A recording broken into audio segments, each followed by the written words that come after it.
오늘 시편 109편 1절부터 31절까지 말씀으로 내가 찬양하는 하나님, 내가 찬양하는 하나님, 이런 제목으로 말씀의 은혜를 나누고자 합니다.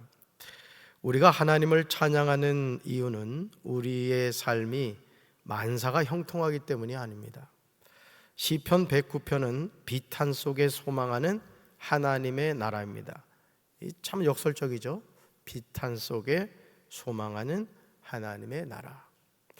이 시편의 주제가 환난에 관한 탄원이기 때문에 찬양의 노래란 말이 어울리지 않는 것으로 생각될 수 있습니다. 그럼에도 다윗은 시편 109편 1절에서 이렇게 고백하죠. 우리 같이 읽습니다. 내가 찬양하는 하나님이여 잠잠하지 마옵소서. 아멘. 누가 찬양하는 하나님? 내가 찬양하는 하나님. 지금 다윗은 자신이 찬양하는 대상이 누구인지를 분명하게 밝히고 있습니다. 누구라고요? 내가 찬양하는 하나님. 사랑하는 성도 여러분, 우리 찬양은 살아계신 하나님을 향한다는 사실을 잊지 마시기 바랍니다. 우리는 어떤 사람을 찬양하지 않습니다. 아무리 경관이 수려해도, 아무리 멋진 고목이라고 하더라도, 아무리 멋진 바위가 있어도 우리의 찬양의 대상은 하나님이죠. 그런데 우리가 사실 예수님을 알기 전에 대부분 이런 신앙, 산신령 신앙, 또 무속 신앙을 가지고 있어요. 그래서 여러분도 깜빡 놓치면은 어떤 실수를 하냐면, 나무가 큰 나무가 있으면은 그냥 자기도 모르게 합장을 하는 거예요. 어우, 멋있다. 또 바위가 멋있는 게 있으면은 갑자기 손이 모아지고, 그죠? 어우, 멋있다, 이래. 이게 우리 어떤 조상으로부터 이어져 오는 그런 어떤 무속 신앙이랄까요? 산신령 신앙, 자연 경관을 보면, 멋있는 것을 보면 그것을 자꾸 이렇게 찬양하려고 하는 그런 자세가 있기 때문에 그렇습니다. 그렇다면 다윗은 자신이 찬양하는 하나님께 무엇을 구하고 있습니까? 다윗은요, 하나님께 잠잠하지 마옵소서, 이렇게 간구합니다. 따라합시다. 잠잠하지 마옵소서. 잠잠하지 마옵소서. 자신을 해하려고 달려드는 대적들을 그냥 두고 보시지 말고 막아달라고 하나님의 도우심을 호소하고 있어요. 그래서 어떤 친구는 너무너무 자기를 괴롭히는 사람이 있었대요. 너무너무 자기를 괴롭히는, 목회를 하는데 너무너무 막 자기를 괴롭히는 사람이 있었대요. 그래가지고 새벽마다 이걸 읽었대요. 이거를. 여러분, 이 109편 읽어보면요, 아주 무서운 내용이 많습니다. 누구 기분 나쁜 사람이 있거나 여러분 힘들게 하는 사람이 있으면 주여 시편 109편대로 되게 하옵소서, 이러면 안 돼. 아니, 얼마나 괴로웠으면 이 시편 109편 말씀을 읽으면서 자기 마음을 다스렸다, 그런 얘기를 하더라고요. 여러분, 시편 109편 2절과 3절에 다윗의 대적들이 나오는 것을 보게 돼요. 우리 세 번역을 한번 읽어볼까요? 악한 자와 속이는 자가 일제히 나를 보고 입을 열고 혀를 놀려서 거짓말로 나를 비난합니다. 미움으로 가득 찬 말을 나에게 퍼붓고 이유 없이 나를 맹렬하게 공격합니다. 아멘. 사랑하는 성도 여러분, 우리가 살아가는 이 세상에는요, 악한 자와 속이는 자가 있어요. 그들이 하는 일이 무엇입니까? 나를 보고 뭐 한다고요? 입을 열어요. 또 혀를 놀려서 거짓말로 나를 비난해요. 마음으로 가득 찬 말을 나에게 퍼붓습니다. 이유도 없이 나를 맹렬하게 공격합니다. 이런 억울하고 속상한 상황에서 이것을 누구에게 하소연하겠습니까? 그렇다면 성경은 우리에게 이런 상황에서 어떻게 살라고 말씀하실까요? 여러분, 그런 사람이 있거든요. 그냥 나를 막 이유 없이 해꾸지하고, 우리 김기한 권사님도 오셨습니다마는 아주 나쁜 놈이 와가지고 악한 행동을 했거든요. 근데 내가 억울한 일을 당했단 말이에요. 그럴 때 얼마나 막 속이 터져요, 그죠? 막 속이 터진단 말이에요. 너무 속상하고 막 괴로워서 그렇다는 거죠. 자, 이럴 때 우리가 어떻게 해야 되느냐? 성경은 우리에게 이런 상황에서 이렇게 말해요. 여러분, 우리는 누구 자녀죠? 하나님의 자녀입니다. 하나님의 자녀는 인생의 지침서가 있어요. 인생의 지침서. 이럴 때는 이렇게 해라.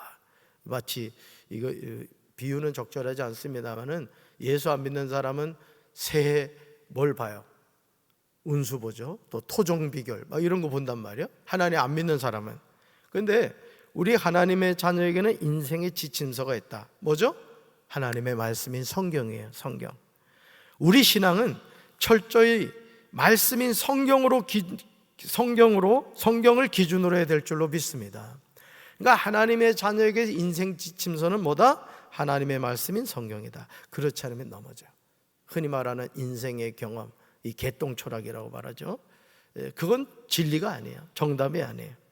먼저 로마서 12장 17절에서 사도 바울이 우리에게 제시하는 악에 대처하는 방법이 나옵니다. 이 말씀에 순종하며 사느냐 하지 않느냐는 선택이지만, 그렇다면 우리는 그리스도인이 아니라는 거예요. 여러분, 우리가 군 생활을 하면 FM대로 해 이런 얘기 많이 하거든요. 군 생활 하면은 항상 요령 필요하다가 군대에서 보면 큰 대형 사고가 납니다. 마찬가지로 우리가 하나님의 자녀로 살아감에 있어서도 우리는 뭘 붙잡고 살아야 되느냐? 말씀을 붙잡고 살아야 된다. 우리의 삶은 하나님의 말씀을 듣고 그 말씀에 순종해야 되는 거예요. 말씀 같이 읽어볼까요? 아무에게도 악을 악으로 갚지 말고 모든 사람 앞에서 선한 일을 도모하라. 아멘. 여러분, 이거 아멘 돼요, 안 돼요? 아무에게도 뭐로 갚지 말라? 다음으로 베드로전서 3장 9절에서 사도 베드로가 제시하는 악과 욕에 대처하는 방법을 볼 수 있어요. 악과 욕에 대처하는 방법, 우리 말씀 같이 읽습니다. 악을 악으로, 욕을 욕으로 갚지 말고 도리어 복을 빌라. 이를 위하여 너희가 부르심을 받았으니 이는 복을 이어받게 하려 하심이라. 아멘. 갈수록 태산이라는 말이 있듯이 바울과 베드로가 제시하는 악과 욕에 대처하는 방법이 우리 마음에 들지 않아요. 여러분, 악을 악으로 갚아야지, 욕을 욕으로 갚아야지 도리어 복을 빌 수 있겠어요? 아무도 대답 안 하잖아요. 이게 사실은 우리 이성으로는 받아들이기 어려운 부분입니다. 왜냐하면 우리는요, 눈에는 눈, 이에는 이로 갚고 싶기 때문이죠. 그런데 아무에게도 악을 악으로 갚지 말랍니다. 모든 사람 앞에서 선한 일을 도모하라고 해요. 심지어 악을 악으로, 욕을 욕으로 갚지 말고 도리어 복을 빌라고 합니다. 그러면서 이렇게 하는 이유가 나와요. 왜 이렇게 해야 되느냐? 따라합시다. 나는 하나님의 부르심을 받았기 때문입니다. 아멘. 악을 악으로, 욕을 욕으로 갚지 않고 도리어 복을 빌어야 되는 이유는 딱 한 가지야. 우리는 누구의 부름을 받았다? 하나님의 부름을 받았다는 거예요. 쉽게 말하면 누가 갚아준다는 거예요? 하나님이 갚아주는 거예요. 원수는 누가 갚아주겠다는 거예요? 네. 여러분, 가끔 이 길을 가다 보면요, 이렇게 다리 밑에 콘크리트 거기에 탁 붙여놔요. 떼인 돈 받아들입니다. 우리 하나님이 그 전문가라고. 그러니까 오늘 우리가 하나님의 자녀로 살면서 이게 사실 어려워요. 저 자신부터도 이런 어떤 악을 악으로 갚아야 속이 후련하지 어떻게 복을 빌 수가 있겠습니까? 근데 이게 누구 말씀이에요? 하나님의 말씀. 하나님의 자녀는 누구 말씀에 순종해야 돼요? 아멘이십니까? 그러니까 오늘 우리 인생의 지침서인 하나님의 말씀을 붙잡고 살아가는 거예요. 그러니까 여러분, 하나님의 일도 그렇더라고요. 하나님의 일도요, 하나님을 바라보면 하나님이 그 일을 이루어 가시는 거예요. 목회하면서도 제가 그걸 많이 느껴요. 목회하면서도. 어제도 아는 그 감독님이 생신이셔서 제가 이렇게 카톡으로 축하드린다고 하면서 이제 교회 공사하고 있습니다 그랬더니 뭔 공사를 또 하냐고. 저도 모르겠습니다 그랬죠. 하나님이 하게 하시는 거죠. 그러니까 여러분, 이번 강풍에 방부목이 떨어진 것도 은혜요. 강풍이 얼마나 세게 불었더니 방부목이 떨어졌거든요. 그래가지고 이제 공사를 이렇게 이제 크게 하게 되었습니다만, 어쨌든요, 여러분, 우리가 하나님의 자녀로 살아감에 있어서 저와 여러분이 내 생각과 달라도 하나님의 말씀을 순종해야 되는 이유는 우리는 누구 부름을 받았기 때문이다? 하나님의 부름을 받았기 때문이다. 할렐루야. 그러니까 이거를 여러분이 놓치시면 안 돼요. 그러니까 우리가 이 세상을 살면서 이 기준이 명확하지 않잖아요. 그럼 자꾸 세상 기준으로 가는 거예요. 내 삶에 대해서 또 여러 가지 모든 것을 자꾸 그 관점으로 바라보다 보니까 결국 우리가 이제 실족하게 되는 거죠. 결국 베드로가 우리에게 전하고 있는 핵심은 우리가 해를 입었다고 도로 보복하지 말며 욕을 먹었다고 그 사람을 욕하지 말라는 거예요. 오히려 그 삶을 축복해 주는데 이것이 우리 자신이 축복받는 인생을 누리도록 부르심을 받았기 때문이라는 거예요. 깨달아지십니까? 결국 하나님의 관심은 우리 마음을 몰라주는 게 아니라 나는 너에게 복을 주고 싶다는 거예요. 여러분, 누군가에게 악을 악으로 갚으면 여러분 마음이 편합니까? 욕을 욕으로 갚으면 여러분 마음이 편해요? 편하지 않거든요. 누군가에게 피를 보려면 내 손에도 피가 묻습니다. 하나님은 그거를 지금 말씀하고 계신 거예요. 시편 109편 4절에서 다윗은 자신의 힘으로 해결할 수 없는 악한 입과 거짓된 입을 열어 자신을 치며 속이는 혀로 말하는 이들에 관하여 하나님께 기도하고 있어요. 이것이 우리가 믿음 안에서 승리하는 삶을 사는 비결입니다. 우리 4절 같이 읽습니다. 나는 그들을 사랑하여 그들을 위하여 기도를 올리고만 그들은 나를 고발합니다. 아멘. 사랑의 씨앗을 심으면 사랑의 열매를 거두게 되고 미움의 씨앗을 심으면 미움의 열매를 거두게 됩니다. 나는 사랑하는데 도리어 나를 대적할 때 그 마음이 얼마나 고통스럽겠습니까? 이런 상황에서 다윗의 결론은 뭐예요? 나는 기도할 뿐이라. 이거예요. 답시다. 나는 기도할 뿐이라. 아멘. 그러니까 하나님은 잠시도 우리 마음에 미움, 다툼, 시기, 질투가 지배하지 않기를 원하는 거예요. 그러니까 우리의 모든 마음과 생각, 영혼이 오직 누구를 향하길 원하는 거예요? 하나님을 향하길 원하는 거예요. 저는 저와 여러분의 마음이 오늘 거룩한 성일입니다마는 100% 하나님께로 향하게 되길 주님의 이름으로 축원합니다. 주님의 이름으로 축원합니다. 나는 기도할 뿐이라는 거예요. 왜요? 우리가 기도할 때 시퍼렇게 살아계신 하나님이 일하시기 때문에 그래요. 아멘이십니까?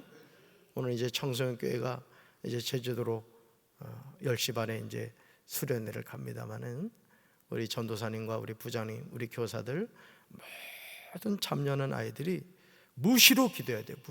무시로. 그래서 마치고 돌아오는 그 시간까지 성령님이 동행하는 수련회가 될 수 있도록. 네. 할렐루야. 시편 109편 5절부터요.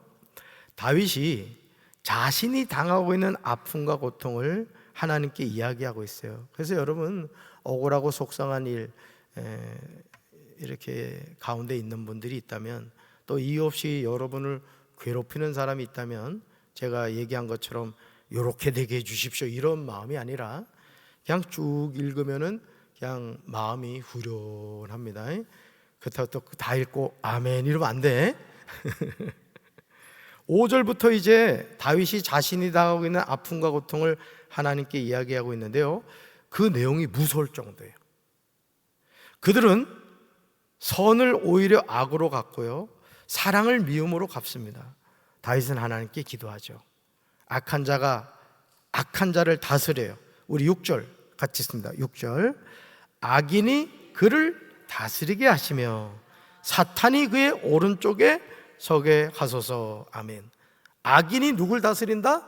악인을 다스리고, 여러분, 사탄이 그의 오른쪽에 서 있대요. 여러분, 우리 오른쪽에 우리는 누가 함께 하셔야 돼요? 하나님이 함께 하셔야 되잖아요. 그러니 이런 인생을 살아가면 어떻게 되겠습니까, 여러분? 사랑하는 성도 여러분, 나에게 이유 없이 고통을 주는 사람을 우리가 예수 그리스도의 사랑으로 용서한다는 것은 내 힘과 의지로 되는 일이 아니에요. 그 밀양에도 전도연이가 그랬잖아요. 내가 용서하지 않았는데 누가 용서를 해? 이제 그런 대사가 나온다고요.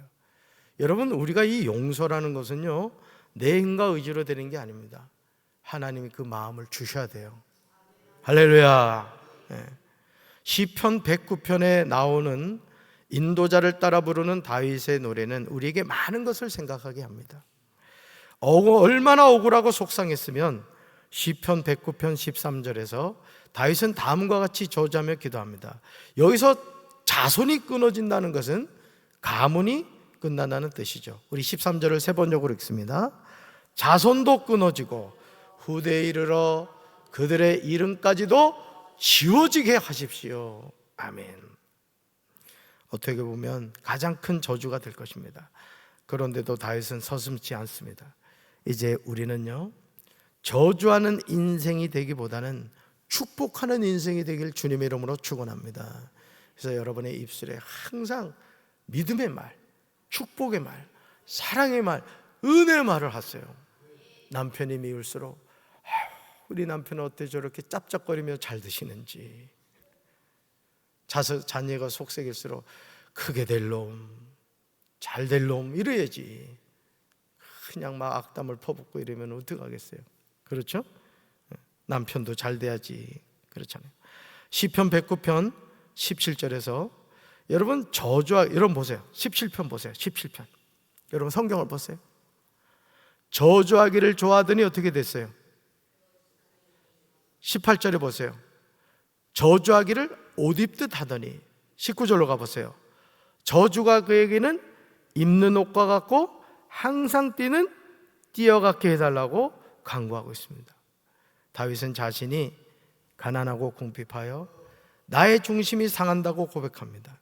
나는 석양 그림자같이 지나가고 메뚜기같이 불려간다고 합니다. 그럼에도 나의 하나님이여 나를 도우시며 주의 인자하심을 따라 나를 구원해 달라고 간구합니다. 여러분, 우리 인생이요 대단한 것 같아도 안 그래요? 여러분, 우리 강경의 석양 그림자가 참 멋있습니다. 보면 금강에 탁 석양 지는 거 보면 멋있어요. 근데 우리 인생이 뭐와 같다고요? 석양 그림자같이 지나간대요. 메뚜기같이 불려간대요. 이게 우리 인생이야. 그렇기 때문에 누굴 미워하고 막 악하게 사는 인생이 아니라 사랑하며 살아야 돼요. 아멘이십니까? 그러므로 우리는 입으로 크게 감사하며 많은 사람 중에서 찬송하며 믿음으로 살아야 될 줄로 믿습니다. 여러분 마음속에 누구에게도 미움, 악한 것으로 빼앗기지 말고 오직 하나님의 영에 붙잡힌 받는 우리 성도들 되기를 주님의 이름으로 축원합니다. 가슴에 손 얹읍시다. 사랑의 주님, 우리가 이 세상을 살면서 우리를 이유 없이 괴롭히고 우리에게 고통을 주는 이들이 있습니다. 그럴 때 우리가 그 사람을 바라보지 않게 하시고 그 사람의 배후에서 역사는 원수 마귀를 잘 영적으로 분별하여 믿음으로 승리하며 살아가게 도와 주옵소서. 저주하는 인생이 아니라 축복하는 인생이 되게 하시고 불평하는 인생이 아니라 감사하는 인생이 되게 도와주시고 불가능을 말하는 인생이 아니라 가능을 말하며 살아가는 삶이 되게 도와 주시옵소서.